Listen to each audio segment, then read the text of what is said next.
एक ऐसा पैराडॉक्स जो कहता है अगर समय टाइम को आप छोटे छोटे इंस्टेंट्स में बांट दें तो मोशन यानी हरकत इम्पॉसिबल हो जाती है। मतलब तीर चला ही नहीं, वो बस रुका हुआ था। हाँ, और सुनो कैसे। मान लो एक तीर बॉ से छूटा और अपने टारगेट की तरफ बढ़ रहा है, लेकिन हम टाइम को फ्रीज करते हैं एक सिंगल इंस्टेंट के लिए।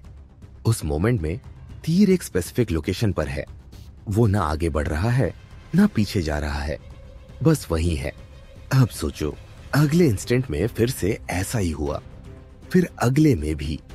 हर एक मोमेंट में वो तीर बस एक जगह है बिना मूवमेंट के। तो फिर टोटल टाइम में भी वो कहीं गया ही नहीं, राइट? तो क्या मोशन एक इल्यूजन है? यही तो सवाल है, और यही बनाता है इसे इतना खतरनाक। जीनो का ये पैराडॉक्स सिर्फ फिजिक्स नहीं, तुम्हारी perception of time and reality पर भी हमला करता है। तुम सोचते हो मैं चल रहा हूं, मैं कुछ कर रहा हूं, लेकिन अगर हर मोमेंट में तुम्हारा शरीर फ्रोजन है तो तुम्हारा मूवमेंट भी तो सिर्फ इमेजिनेशन हुआ ना। जैसे किसी वीडियो को पॉज करके फ्रेम बाय फ्रेम देखो, हर फ्रेम में कोई मूवमेंट नहीं, लेकिन जब फ्रेम्स फास्ट चलते हैं तो इल्यूजन बनता है मूवमेंट का। तो क्या तुम एक इल्यूजन हो? क्या हम सब बस फ्रेम बाय फ्रेम एग्जिस्ट कर रहे हैं? अब सुनो एक और बात जो चीज को और क्रीपी बना देती है। मॉडर्न फिजिक्स कहती है कि टाइम शायद क्वांटाइज्ड है, यानी टाइम भी पिक्सेल्स की तरह छोटे छोटे डिस्क्रीट पैकेट्स में बंटा है, जिन्हें हम प्लैंक टाइम कहते हैं। अगर सच में टाइम एक डिजिटल ग्रिड है तो जीनो सही हो सकता है। तुम मोशन महसूस कर रहे हो, लेकिन रियलिटी में तुम बस एक पिक्सल से दूसरे पिक्सल तक जंप कर रहे हो। कोई कंटिन्यूटी नहीं, बस जंप्स। सोचो अगर तुम्हारी पूरी लाइफ ऐसी ही इंस्टेंट्स में बंटी हो तो तुम जो सोचते हो, जो महसूस करते हो, वो सब बस स्टिच्ड इल्यूजन्स है। तुम्हारी यादें बस पास्ट के फ्रोजन इंस्टेंट्स। तुम्हारा फ्यूचर अभी लिखा ही नहीं गया। क्या तुम सच में अभी एग्जिस्ट कर रहे हो, या तुम बस एक पॉज फ्रेम हो किसी और के इमेजिनेशन में? चलो एक सवाल खुद से पूछो अभी इस वीडियो को देखते हुए। क्या तुम चल रहे हो? क्या तुम हिल रहे हो, या बस सोच रहे हो कि तुम हिल रहे हो? हो सकता है तुम भी एक फ्रोजन एरो हो जो कभी चला ही नहीं। जीनो ने ये पैराडॉक्स सिर्फ मूवमेंट पर नहीं, हमारी एंटायर रियलिटी पर क्वेश्चन मार्क लगा दिया। अगर हर चीज को हम इनफिनिट पार्ट्स में बांट दे तो कुछ भी पूरा नहीं होता, ना मोशन, ना लाइफ, ना आइडेंटिटी, और ना ही तुम। ये था जीनोस एरो पैराडॉक्स। एक ऐसा सवाल जो दिखता है सीधा, लेकिन तोड़ता है माइंड को अंदर से। तुम्हारे लिए एक सवाल छोड़कर जा रहा हूं। क्या तुम अभी मूव कर रहे हो, या सिर्फ नेक्स्ट फ्रेम का इंतजार कर रहे हो? अगर तुम भी उन सवालों से डरते नहीं जो सोचने पर मजबूर करते हैं, तो सब्सक्राइब कर लो डार्क साइकी को, क्योंकि यहां हम सिर्फ बातें नहीं करते, हम दिमाग की परतें खोलते हैं। क्या तुमने कभी सोचा है कि एक हीप यानी ढेर क्या होता है? या फिर यह सवाल ज्यादा गहरा है कि कब बहुत सारी चीजें मिलकर कुछ बनाती है? सोचो अगर मैं तुम्हें कहूं कि एक हीप होना बिल्कुल सब्जेक्टिव है, मतलब वो जो तुम कहते हो हीप, वो किसी और के लिए सिर्फ नथिंग हो सकता है। ये है द सोराइट्स पैराडॉक्स, जिसे हम कहते हैं पैराडॉक्स ऑफ द हीप। और ये तुम्हारे दिमाग को ऐसी उलझनों में फंसा देगा जहां कुछ भी साफ साफ नहीं दिखेगा। चलो समझते हैं इसे आसान से उदाहरण से। मान लो तुम्हारे सामने एक हीप है, एक मिट्टी का ढेर। अब उस हीप में से एक एक दाना हटाओ। सवाल यह है, कब तक तुम उसे हीप कहोगे? क्या जब एक दाना भी बचता है तब भी वो हीप है, या जब एक दाना भी नहीं बचता तो भी वो हीप है? अगर एक दाना निकालने से हीप नहीं खत्म होता तो 2, 3, 4 हजारों दाने निकालो तब भी हीप तो रहेगा ना। और फिर अचानक बिना कोई क्लियर बाउंड्री के हीप खत्म हो जाता है। सोराइट्स पैराडॉक्स का यह सवाल बाउंड्रीज और डेफिनेशंस पर चोट करता है। तुम सोचते हो कि चीजें क्लियर होती है, हाँ ये हीप है, ये नहीं है। लेकिन कभी कभी ऐसी चीजें फजी होती है जो बाइनरी नहीं बल्कि ग्रेडियंट होती है। ये पैराडॉक्स ये दिखाता है कि हमारी भाषा, हमारी लॉजिक और हमारा परसेप्शन असल में कितना फ्रैजाइल है। चलो अब एक स्टेप आगे चलते हैं। सोचो कि ये पैराडॉक्स सिर्फ मिट्टी के हीप तक सीमित नहीं है, ये तुम्हारी जिंदगी के हर पहलू पर लागू हो सकता है। क्या तुम्हारे इमोशंस भी ऐसे हीप है? जब तुम्हें थोड़ा सैडनेस महसूस हो तब क्या तुम डिप्रेस्ड हो, या जब थोड़ा ज्यादा हो जाए? लेकिन कब एक इमोशन इंपॉर्टेंट बन जाता है? क्या तुम्हारे डिसीजंस, रिलेशनशिप्स और खुद की पहचान भी ऐसी ब्लरी हीप की तरह है जिनकी कोई क्लियर बाउंड्री नहीं? यही तो डार्क साइकी है, जिन सवालों में हम उलझते हैं, जहां क्लैरिटी खत्म हो जाती है। मॉडर्न लॉजिक में इसे वेगनेस कहा जाता है, जब कोई चीज क्रिस्प नहीं होती, मतलब ना हाँ ना। सोरीड्स पैराडॉक्स हमें सिखाता है कि नेचुरल लैंग्वेज और ह्यूमन कॉन्सेप्ट्स ऑफ्टन फजी होते हैं, और इसी फजीनेस के बीच हम मीनिंग तलाशते हैं। कई दार्शनिकों ने इस प्रॉब्लम को सॉल्व करने की कोशिश की, लेकिन सोराइट्स ने हर सॉल्यूशन को एक नया पजल बना दिया। अब एक और जरूरी बात, क्या हीप जैसी कैटेगरीज असल में एग्जिस्ट भी करती है, या ये बस हमारे दिमाग की बनाई हुई शॉर्टकट्स है जो हमें दुनिया समझने में हेल्प करती है? अगर सब कुछ फजी है तो कैटेगरीज भी इल्यूजन हो सकती है। तुम्हारा सेल्फ भी तो एक कलेक्शन है, मेमोरीज, इमोशंस, एक्शंस। लेकिन कब तुम एक कंप्लीट पर्सन हो, कब तुम वो हीप हो? सोचो, क्या तुम अपने आप को एक हीप के तौर पर देख सकते हो जो धीरे धीरे बनता है और कभी क्लियर बाउंड्री के बिना एक कॉम्प्लेक्स एंटिटी बन जाता है?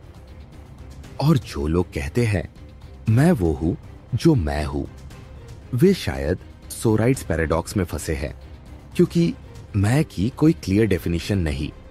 तो अगली बार जब तुम किसी चीज को डिफाइन करोगे, किसी रिलेशन, किसी भावना या किसी आइडेंटिटी को समझोगे, याद रखना कहीं वो भी सोराइट्स पैराडॉक्स के जाल में तो नहीं फंसा। वो हीप जो कभी क्लियरली बना ही नहीं और शायद कभी खत्म भी नहीं होगा।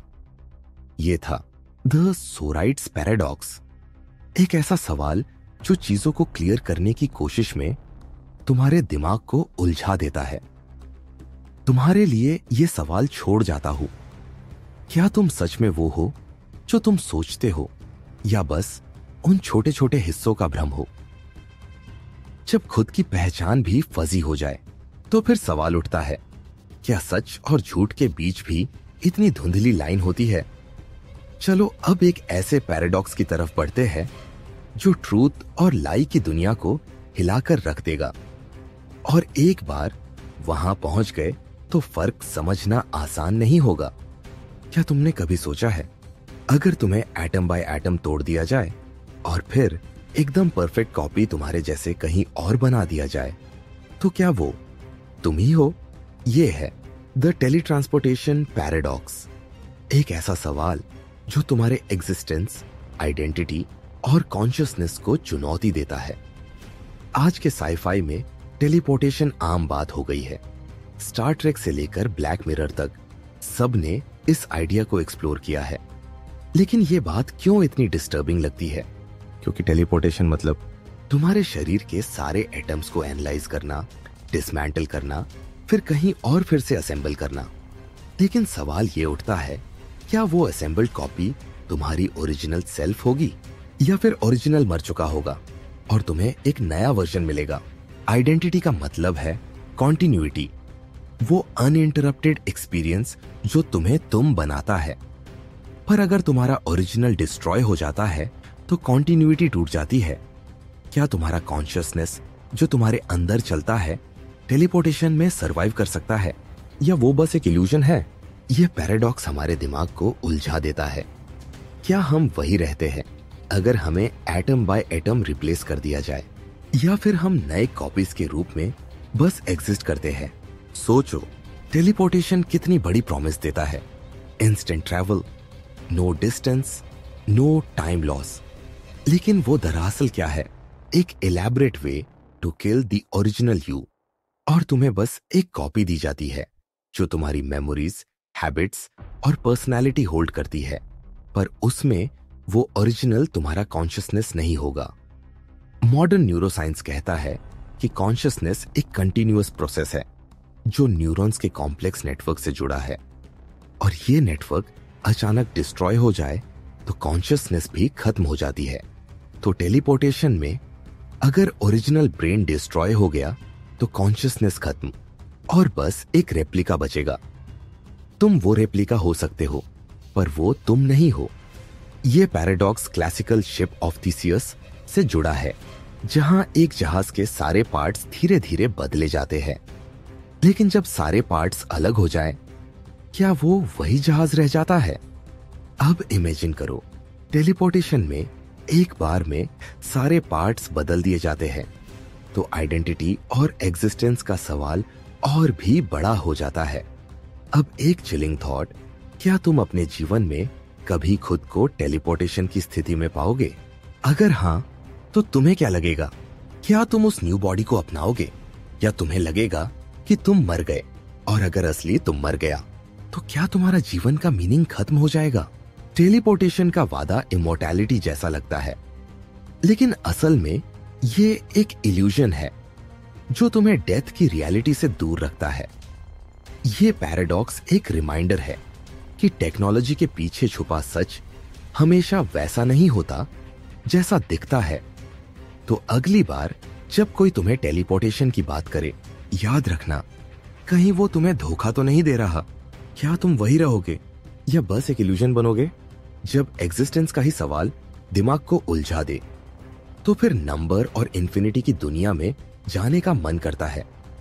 चलो अब चलते हैं एक ऐसे पैराडॉक्स की ओर जो इन्फिनिट का मतलब ही बदल देता है और जो तुम्हारे दिमाग की आखिरी हदों को छू जाएगा। एक ऐसा होटल सोचो, इन्फिनिट रूम्स के साथ। हर एक रूम बुक्ड है, पूरी तरह फुल। अब एक नया गेस्ट आता है और रिसेप्शनिस्ट कहता है, कोई प्रॉब्लम नहीं, आपके लिए एक रूम है। पर वो कैसे, जब पूरा होटल फुल है? फिर भी रूम कैसे निकलता है? यह है हिल्बर्ट्स इन्फिनिट होटल पैराडॉक्स, एक ऐसा माइंड बेंडिंग पैराडॉक्स जो इन्फिनिटी के कॉन्सेप्ट को पूरी तरह उलट पुलट कर देता है। इन्फिनिटी मतलब अनंत जो कभी खत्म नहीं होता, नंबर्स में, यूनिवर्स में और कॉन्सेप्चुअली हमारे दिमाग में। पर जब हम इन्फिनिटी को रियलिटी में अप्लाई करते हैं तो लॉजिक फेल करने लगता है। हिल्बर्ट्स होटल पैराडॉक्स हमें दिखाता है कि इन्फिनिट का मतलब नॉर्मल लॉजिक से अलग होता है। डेविड हिल्बर्ट, एक फेमस मैथमेटिशियन, ने इस पैराडॉक्स को 1920s में बताया। इमेजिन करो एक होटल जिसमें इन्फिनिट रूम्स है, रूम 1, रूम 2, रूम 3 और ऐसे अनगिनत। अब पूरा होटल बुक्ड है, हर एक रूम में एक गेस्ट है। अब एक नया गेस्ट आता है और रिसेप्शनिस्ट को उसे रूम देना है, लेकिन पूरा होटल तो फुल है। तो क्या होगा? हिल्बर्ट का जवाब है, सभी गेस्ट्स को एक रूम आगे शिफ्ट कर दो। जो अभी रूम 1 में है उसे रूम 2 में भेजो, रूम 2 वाले को रूम 3 में, रूम 3 वाले को रूम 4 में, और ऐसे ही आगे। इस प्रोसेस से रूम 1 खाली हो जाएगा तो नया गेस्ट रूम 1 में चढ़ सकता है। देखा, होटल फुल होने के बावजूद रूम बना लिया। अब सोचो 10 नए गेस्ट्स आते हैं, कहते हैं रिसेप्शनिस्ट, कोई प्रॉब्लम नहीं, आपके लिए रूम है। अब क्या करेगा रिसेप्शनिस्ट? वो सभी एग्जिस्टिंग गेस्ट्स को 10 रूम्स आगे शिफ्ट कर देगा। रूम 1 वाला रूम 11 में जाएगा, रूम 2 वाला रूम 12 में, और ऐसे ही। इससे पहले के 10 रूम्स खाली हो जाएंगे। नए 10 गेस्ट्स आसानी से उन 10 रूम्स में जा सकेंगे। ये पैराडॉक्स दिखाता है कि इन्फिनिट सेट्स में एडिशन और सब्ट्रैक्शन का मतलब अलग होता है। फाइनाइट वर्ल्ड में फुल होटल मतलब नो रूम लेफ्ट, पर इन्फिनिट वर्ल्ड में ये बात अप्लाई नहीं होती। ये पैराडॉक्स हमें हमारी सोच की सीमाओं से रूबरू कराता है। हमारी रियलिटी फाइनाइट है, पर हमारा दिमाग इन्फिनिट कॉन्सेप्ट्स को समझने की कोशिश करता है। हिल्बर्ट्स होटल पैराडॉक्स ये बताता है कि इन्फिनिट कॉन्सेप्ट हमारी रोजमर्रा की लॉजिक से अलग है। क्या यूनिवर्स इन्फिनिट है? अगर हाँ, तो क्या ये पैराडॉक्स सच में लागू होता है? क्या हमारा कॉस्मोस इन्फिनिट रूम्स वाला होटल है? इन्फिनिटी को समझना डरावना हो सकता है, क्योंकि ये हमारे कंट्रोल से बाहर है। हम फाइनाइट जीवन में जकड़े हैं, पर इन्फिनिट की दुनिया हमारे दिमाग को विस्फोट कर देती है। हिल्बर्ट्स होटल पैराडॉक्स हमें यह दिखाता है कि हमारे पास कंट्रोल नहीं है, हम सिर्फ गेस्ट हैं जो इन्फिनिट रूम्स में खो गए हैं। सोचो, अगर तुम्हारा माइंड इन्फिनिट रूम्स वाला होटल है, हर एक आइडिया एक रूम है, क्या कभी सब रूम्स फुल हो जाएंगे? क्या नए थॉट्स को ऐड करना पॉसिबल है?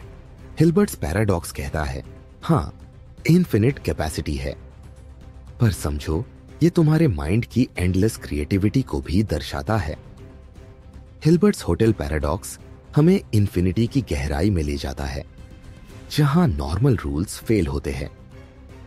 लेकिन इससे भी बड़ा सवाल है, क्या टाइम भी इन्फिनिट है? क्या हमारे जीवन के अनुभव इन्फिनिट रूम्स की तरह एंडलेस है? ये सवाल हमें लेकर चलते हैं नेक्स्ट पैराडॉक्स की तरफ, जहां टाइम के हर पल को रोकने की कोशिश होती है। अगर मैं आपसे कहूं, मैं आपकी सबसे बुरी याद को पूरी तरह मिटा सकता हूं, क्या आप चाहेंगे?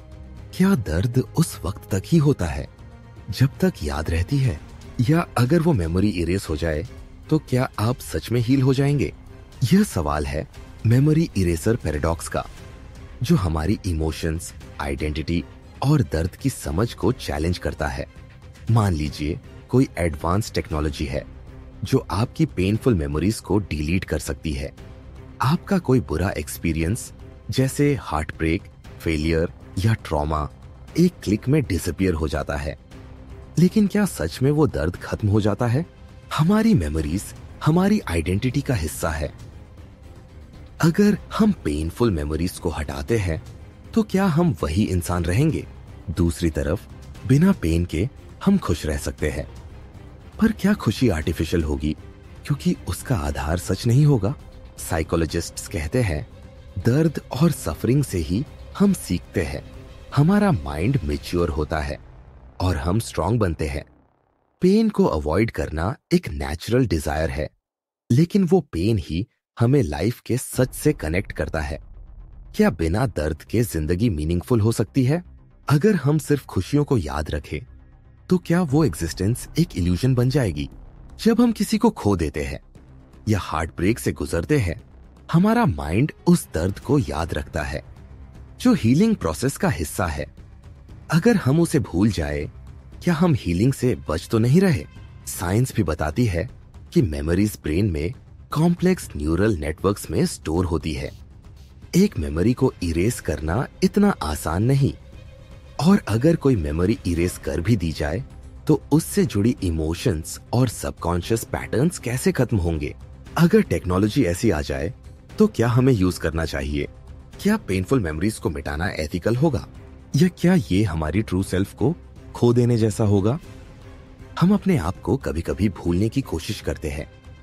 Old friends, painful events, past mistakes, हम मन से उन्हें दूर करने की कोशिश करते हैं, पर वो मेमोरीज कहीं ना कहीं हमारे बिहेवियर और चॉइसेस को शेप करती है। पेनफुल मेमोरीज के बिना हम इमोशनल नमनेस का शिकार हो सकते हैं। एक तरह से दर्द ही लाइफ में डेप्थ और मीनिंग देता है। फिलोसोफर्स कहते हैं, हम वही हैं जो हमारी यादें हैं। अगर वो मेमोरीज इरेज हो जाए तो हमारी आइडेंटिटी पर भी सवाल उठता है। क्या आपको कभी ऐसा महसूस हुआ है कि कोई मेमोरी आपके जीवन को कंट्रोल कर रही है, या कोई पेनफुल इवेंट जो आपको डिफाइन करता है? अगर आपको मौका मिले, क्या आप अपनी सबसे पेनफुल मेमोरी को इरेज करना चाहेंगे? कमेंट में बताइए, क्या पेन का सामना करना जरूरी है, या हम उसे भूलकर आगे बढ़ सकते हैं? यह पैराडॉक्स हमें कॉग्निटिव डिसोनेंस में डाल देता है, जहां हमारी सोच और इमोशंस दोनों कॉन्ट्राडिक्टरी होते हैं। हम चाहते हैं पेन न हो, पर पेन के बिना हम खुद को अधूरा महसूस करते हैं। एआई और न्यूरोसाइंस में रिसर्च तेजी से बढ़ रही है। फ्यूचर में शायद पेनफुल मेमोरीज को मॉडिफाई या इरेज करना संभव हो जाए। पर क्या हम अपनी ह्यूमैनिटी को खो देंगे? पेनफुल मेमोरीज को अपनाना, उनके साथ जीना ही असली हीलिंग प्रोसेस है। हमारे स्कार्स हमारी कहानी बताते हैं और यही हमें इंसान बनाते हैं। जब हमारी मेमोरीज और आइडेंटिटी इतनी फ्रैजाइल है, तो क्या हमारा एग्जिस्टेंस भी एक ऐसी पैराडॉक्सिकल कहानी है? क्या हम सच में फ्री हैं या हमारे डिसीजंस पहले से तय है? आइए आगे बढ़ते हैं the paradox of free will की ओर, जहां चॉइस, कंट्रोल और फेट की जंग हमारे दिमाग को चकरा देती है।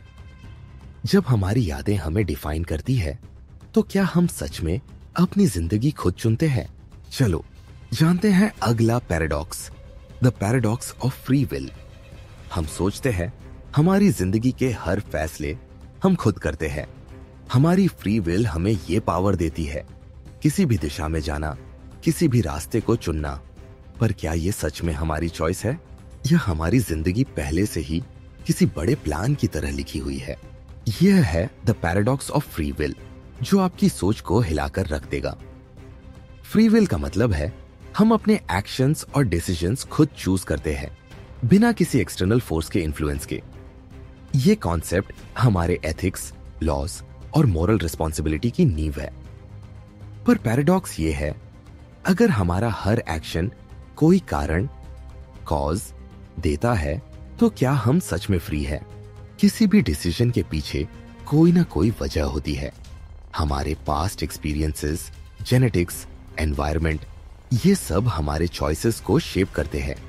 साइकोलॉजी और न्यूरोसाइंस के मुताबिक हमारे डिसीजंस सबकॉन्शियस ब्रेन एक्टिविटी से पहले ही तय हो जाते हैं, जिसका हमें अवेयरनेस बाद में होती है। इसका मतलब ये हो सकता है कि हम सिर्फ अपनी चॉइसेस को रेशनलाइज करते हैं, पर वो चॉइसेस हमारे दिमाग ने पहले से डिसाइड कर दी होती है। फिलोसोफर दो कैंप्स में बटे हुए हैं। डिटर्मिनिस्ट्स कहते हैं हमारी हर चॉइस कॉज इफेक्ट की श्रृंखला में बंधी हुई है और इसलिए हम फ्री नहीं हैं। लिबर्टेरियंस कहते हैं हमारी आत्मा में एक स्पेशल एबिलिटी है जो हमें सच में फ्री चॉइस देती है। अगर हमारा फ्री विल इल्यूजन है, तो क्या हम अपने एक्शंस के लिए जिम्मेदार हैं? क्या हम गिल्ट, रिग्रेट या प्राइड महसूस कर सकते हैं? या फिर हमारी जिंदगी सिर्फ एक प्री डिटरमाइंड स्क्रिप्ट है जिसमें हम सिर्फ एक्टर हैं? और 1960s में न्यूरोसाइंटिस्ट बेंजामिन लिबेट ने एक्सपेरिमेंट्स किए, जिनमें पता चला कि ब्रेन का डिसीजन मेकिंग एक्टिविटी हमारी कॉन्शियस चॉइस से पहले शुरू हो जाता है। इससे सवाल उठता है, क्या हमारी कॉन्शियस विल सिर्फ एक बाद में आने वाली फीलिंग है जो हमारे दिमाग ने पहले से डिसाइड कर ली होती है? हम रोजाना छोटे छोटे डिसीजंस लेते हैं, क्या खाना है, क्या पहनना है, किससे बात करनी है। पर क्या ये डिसीजंस हमारे खुद के होते हैं या हमारे मन के अंदर चल रहे अनकॉन्शियस प्रोसेसेस का परिणाम?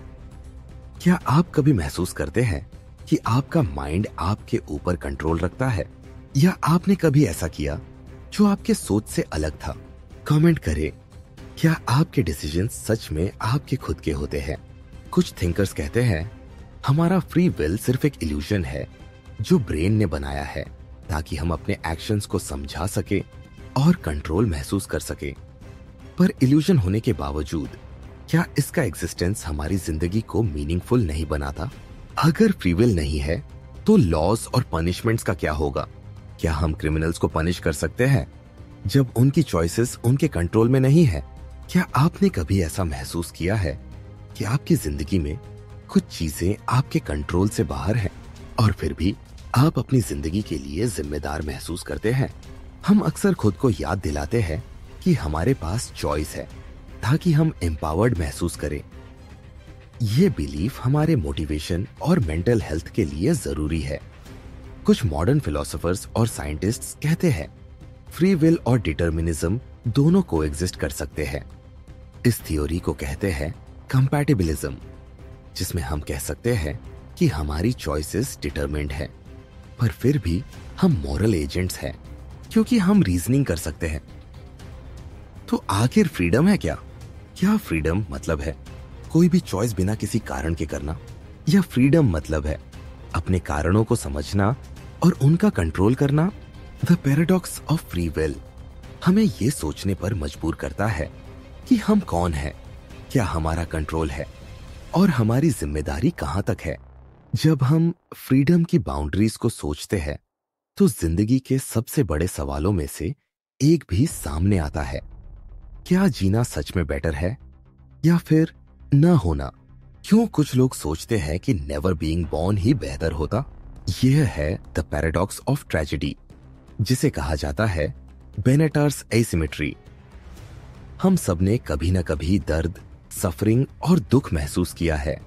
ये जिंदगी का हिस्सा है। पर क्या इस सफरिंग की वजह से जिंदगी को बेहतर माना जाना चाहिए, या ये दुख इतना भारी है कि बेहतर होता अगर हम जन्म ही न लेते? फिलोसोफर डेविड बेनेटर ने इस पैराडॉक्स को बहुत क्लियरली एक्सप्लेन किया है। उनका कहना है, न होने का नुकसान नहीं होता, क्योंकि जो कुछ भी होता वो एक्सपीरियंस ही नहीं होता। पर जीने में होने वाला सफरिंग सच में दर्दनाक होता है। यानी नॉन एग्जिस्टेंस का नुकसान नहीं है, पर एग्जिस्टेंस में सफरिंग जरूर है। बेनेटर ने दो बातों को एसिमेट्रिकली देखा। अगर आप सफर कर रहे हैं तो ये एक बड़ा नुकसान है। अगर आप कभी एग्जिस्ट नहीं हुए तो कोई सफरिंग भी नहीं है, इसलिए नुकसान भी नहीं। लेकिन यहां ट्विस्ट ये है कि अगर आप खुश हैं तो ये हैप्पीनेस एक फायदा है, पर अगर आप कभी एग्जिस्ट नहीं हुए तो ये हैप्पीनेस भी मिस हो जाती है। लेकिन बेनेटर कहते हैं ये हैप्पीनेस और बेनिफिट का नुकसान एग्जिस्टेंस की सफरिंग से कम इंपॉर्टेंट है। ये पैराडॉक्स हमारे माइंड के सबसे गहरे कॉन्फ्लिक्ट को दिखाता है। हम चाहते हैं खुश रहना, पर सफरिंग से बचना भी चाहते हैं। मगर जब हम अपने एग्जिस्टेंस को क्वेश्चन करते हैं तो सफरिंग की वजह से हमें डाउट होता है, क्या ये सब वर्थ है?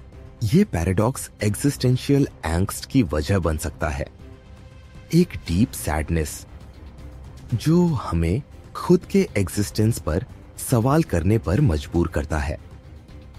हम क्यों जी रहे हैं? क्या ये जिंदगी सच में मीनिंगफुल है? एग्जिस्टेंशियल फिलोसोफर्स जैसे नीचे, सार्त्र भी इसी पर बात करते हैं। हमारी जिंदगी इनहेरेंटली मीनिंगलेस है, पर हमें खुद ही मीनिंग क्रिएट करना पड़ता है। सोचिए, जब कोई बहुत सफरिंग में होता है, क्या उसे लगता है कि ये जिंदगी उसकी नहीं है? कई बार डिप्रेशन और पेन ये सोच लाते हैं, काश मैं पैदा ही ना होता। बेनेटर एसिमेट्री कंट्रोवर्शियल है क्योंकि ये एग्जिस्टेंस की वैल्यू पर सवाल उठाते हैं। पर यह पैराडॉक्स हमें यह सोचने पर मजबूर करता है कि क्या हर जिंदगी सुखद होती है? क्या सफरिंग इतना बड़ा हिस्सा है कि एग्जिस्टेंस इटसेल्फ क्वेश्चन बने? आपका क्या ओपिनियन है? क्या आप सोचते हैं कि एग्जिस्टेंस का फायदा सफरिंग से ज्यादा है, या कभी कभी नॉन एग्जिस्टेंस बेटर ऑप्शन लगती है? कमेंट करके बताइए। साइंस कहती है कि हम एवोल्यूशन की प्रोसेस से आए हैं, जहां सर्वाइवल और रिप्रोडक्शन ही सबसे बड़ा मकसद है। पर यह पैराडॉक्स ये बताता है कि जीवन के अलावा कुछ भी गारंटीड नहीं। अगर नॉन एग्जिस्टेंस बेटर है तो क्या हमें प्रोक्रिएशन रोक देना चाहिए, या हमें सफरिंग को कम करने की कोशिश करनी चाहिए? ये एथिकल डिलेमास हमारी सोसाइटी के लिए बड़े सवाल हैं। हालांकि पैराडॉक्स ब्लीक लगता है, पर हम अपने एक्सपीरियंस को बदल सकते हैं।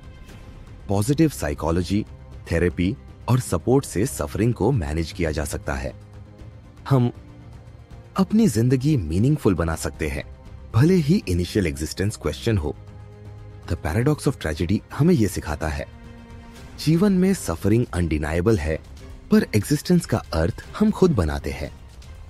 कभी कभी यह क्वेश्चन हमारे सोच को चैलेंज करता है और हमें खुद की इनर स्ट्रेंथ खोजने के लिए मजबूर करता है। शायद एग्जिस्टेंस और नॉन एग्जिस्टेंस के बीच कोई एब्सोल्यूट जवाब नहीं है, पर हमारी जर्नी में जो मीनिंग हम बनाते हैं वही असली जवाब है। जब एग्जिस्टेंस और सफरिंग का उलझा सवाल दिमाग घुमा दे, तो अब चलते हैं एक ऐसे पैराडॉक्स की तरफ जो लॉजिक और लॉ के रूल्स को चैलेंज करता है। The paradox of the court, एक लीगल ड्रामा जैसा पैराडॉक्स जो हमारे दिमाग की रीजनिंग को उलझा देता है। इमेजिन कि एक स्टूडेंट ने अपने टीचर से प्रॉमिस किया है, मैं अपनी पहली जीत वाली केस के बाद ही तुम्हें पेमेंट दूंगा। साउंड्स फेयर, है ना? पर यहां ट्विस्ट तब आता है जब टीचर ने उस स्टूडेंट को लॉ सूट कर दिया। पेमेंट के लिए तुम्हें पैसे देने होंगे क्योंकि तुमने मेरा केस जीता। और स्टूडेंट कहता है, मैंने तो अभी पहला केस नहीं जीता, तो पैसे क्यों दूं? अब यहां प्रॉब्लम यह है, अगर स्टूडेंट जीतता है तो उसे पे नहीं करना होगा क्योंकि उसकी शर्त थी पेमेंट केवल जीत के बाद। पर अगर वह हार जाता है तो उसे पे करना होगा क्योंकि उसने अपना पहला केस नहीं जीता, मतलब शर्त पूरी नहीं हुई। तो सवाल यह बनता है, क्या स्टूडेंट को पे करना होगा या नहीं? इस पैराडॉक्स को लॉजिक के हिसाब से समझते हैं। अगर स्टूडेंट जीतता है तो पेमेंट नहीं देना क्योंकि उसने अपनी शर्त पूरी कर दी, लेकिन टीचर लॉसूट जीत जाता है तो पेमेंट मिलेगा। यह कॉन्ट्रडिक्शन बनता है, पेमेंट है और नहीं भी है। अगर स्टूडेंट हारता है तो उसे पे करना होगा क्योंकि उसने पहला केस नहीं जीता, पर लॉसूट में टीचर को पेमेंट तभी मिलेगा जब स्टूडेंट उसका केस हार जाए। इसलिए स्टूडेंट और टीचर दोनों का क्लेम लॉजिकली वैलिड लग रहा है। यह पैराडॉक्स हमारे दिमाग की उस सीमा को दिखाता है जहां लीगल रीजनिंग और ह्यूमन कंडीशंस टकराते हैं। यह हमें सोचने पर मजबूर करता है कि क्या रूल्स हमेशा क्लियर होते हैं या सिचुएशंस इतनी कॉम्प्लेक्स हो जाती है कि कोई भी कंक्लूजन लॉजिकली सही ना हो। यह पैराडॉक्स क्लासिकल लॉजिक और लॉ के लिमिट्स पर क्वेश्चन उठाता है। लॉजिक में हर स्टेटमेंट को या तो ट्रू या फॉल्स माना जाता है, लेकिन यहां ऐसा नहीं हो पा रहा, जिससे कॉन्ट्रडिक्शंस और एम्बिग्विटीज पैदा होती है। अब सोचिए, कोर्ट रूम में जज कहता है, क्या स्टूडेंट को पे करना चाहिए? स्टूडेंट की तरफ से लॉयर बोलता है, माय क्लाइंट ने अपने कॉन्ट्रैक्ट की शर्त पूरी की है। टीचर की तरफ से लॉयर कहता है, नहीं, उसने कंडीशन पूरी नहीं की, इसलिए पेमेंट बकाया है। जज कंफ्यूज्ड, लॉयर्स आर्ग्यू और कोर्ट रूम में टेंशन बिल्ड होता जा रहा है। यह पैराडॉक्स न सिर्फ लॉजिक चैलेंज करता है, बल्कि ह्यूमन नेचर के कॉम्प्लेक्स इमोशंस और एक्सपेक्टेशंस को भी दर्शाता है। यह दिखाता है कि जिंदगी में कभी-कभी सही और गलत की लाइंस ब्लर हो जाती है। आप क्या सोचते हैं, अगर आप जज होते तो आप स्टूडेंट को पे करने का आदेश देते या नहीं? कमेंट में जरूर बताइए। हमारे रोजमर्रा के कॉन्ट्रैक्ट्स और एग्रीमेंट्स में भी ऐसे एम्बिग्विटीज हो सकती हैं। क्या कभी आपने खुद को किसी ऐसी सिचुएशन में पाया है जहां रूल्स क्लियर ना हो? इस पैराडॉक्स की ताकत उसकी कॉम्प्लेक्सिटी में है, जैसे एक ऐसा पजल जो किसी भी साइड को क्लियरली सॉल्व नहीं करता। यह पैराडॉक्स हमारी सोच को एक्सपैंड करता है और दिखाता है कि कभी-कभी हमारे फैसले ब्लैक और व्हाइट नहीं होते। The paradox of the court हमें सिखाता है कि लॉजिक और रूल्स भी कभी-कभी उलझ जाते हैं और ह्यूमन कंडीशंस के बीच बैलेंस बनाना मुश्किल होता है। यह पैराडॉक्स सोचने पर मजबूर करता है कि कभी-कभी जस्टिस भी सब्जेक्टिव हो सकता है। ऐसे पैराडॉक्स हमें याद दिलाते हैं कि दुनिया एब्सोल्यूट ट्रूथ से नहीं चलती, बल्कि ग्रे एरिया से भरी होती है, जहां क्लैरिटी की तलाश हमेशा जारी रहती है। जब कोर्ट रूम के रूल्स उलझते हैं, तो क्या कोई ऐसी घटना हो सकती है जो पूरी तरह अनप्रेडिक्टेबल हो? आइए अब जानते हैं अगला mind bending paradox, the unexpected hanging paradox, जहां सरप्राइज और प्रेडिक्शन की लड़ाई होती है। जब रूल्स इतने उलझे हो कि कोई फैसला ना हो पाए, तो सरप्राइज कैसे प्रेडिक्टेबल हो सकता है? चलो आगे बढ़ते हैं द अनएक्सपेक्टेड हैंगिंग पैराडॉक्स की कहानी में। जब लॉजिक के रूल्स उलझ जाते हैं और जस्टिस की बाउंड्रीज ब्लर होती है, तो जिंदगी में कुछ ऐसे पैराडॉक्सेस भी होते हैं जो पूरी तरह से हमारी सोच को चैलेंज कर देते हैं। जहां सर्टेनिटी की जगह अनसर्टेनिटी और प्रेडिक्टेबिलिटी की जगह सरप्राइज होती है। आइए अब जानते हैं एक ऐसा माइंड बेंडिंग पैराडॉक्स जो सस्पेंस और सरप्राइज की अल्टीमेट कहानी बताता है, the unexpected hanging paradox. Imagine कि एक जज एक क्रिमिनल को सेंटेंस देता है, तुम्हें अगले हफ्ते एक दिन हैंगिंग की जाएगी, लेकिन यह दिन तुम्हारे लिए पूरी तरह से सरप्राइज होगा। सिंपल लग रहा है, लेकिन इस सेंटेंस में ऐसा ट्विस्ट है जो दिमाग को उलझा कर रख देता है। अब प्रिजनर सोचता है अगर हैंगिंग शुक्रवार को होगी तो वह सरप्राइज नहीं होगा, क्योंकि अगर तकलीफ गुरुवार तक नहीं हुई तो सिर्फ शुक्रवार बचता है। अगर हैंगिंग गुरुवार को होगी तो भी वह सरप्राइज नहीं होगी, क्योंकि अगर बुधवार तक नहीं हुई तो गुरुवार ही बचा। वैसे ही अगर बुधवार, मंगलवार या सोमवार को भी हैंगिंग होगी तो प्रिजनर लॉजिकली हर दिन को एलिमिनेट कर देता है। मतलब हैंगिंग कभी भी सरप्राइज नहीं हो सकती। जज हैंगिंग को सरप्राइज तरीके से अगले हफ्ते में किसी दिन भी कर सकता है और प्रिजनर सच में शॉक्ड रहता है। यह पैराडॉक्स है क्योंकि प्रेडिक्शन से सरप्राइज हटता है, लेकिन पैराडॉक्सिकली सरप्राइज बना रहता है। इस पैराडॉक्स को समझने के लिए हम लॉजिक के 2 मेन पार्ट्स पर ध्यान दें। बैकवर्ड इंडक्शन, प्रिजनर हर दिन को लॉजिकली एलिमिनेट करता है, इसलिए कंक्लूजन निकालता है कि हैंगिंग कभी भी नहीं होगी। सरप्राइज, पर जब हैंगिंग होती है तो प्रिजनर सच में सरप्राइज हो जाता है। यह कॉन्ट्रडिक्शन तब बनता है जब हम लॉजिकल रीजनिंग और ह्यूमन एक्सपीरियंस को साथ लेकर सोचते हैं। यह पैराडॉक्स हमारी परसेप्शन ऑफ टाइम और एक्सपेक्टेशन के बीच कॉन्फ्लिक्ट को दर्शाता है। हम भविष्य को प्रिडिक्ट करना चाहते हैं, लेकिन अनसर्टेनिटी हमारे कंट्रोल से बाहर होती है। द अनएक्सपेक्टेड हैंगिंग पैराडॉक्स एक क्लासिक एग्जाम्पल है जो दिखाता है कि कैसे नॉलेज और प्रेडिक्शन खुद को निगेट कर सकते हैं। यह पैराडॉक्स सेल्फ रेफरेंस और लॉजिकल पैराडॉक्स की कैटेगरी में आता है, जहां स्टेटमेंट खुद को कॉन्ट्रडिक्ट करता है।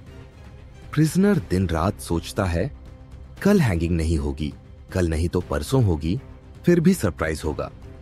लेकिन जब अचानक हैंगिंग होती है तो उसकी लॉजिकल रीजनिंग फेल हो जाती है।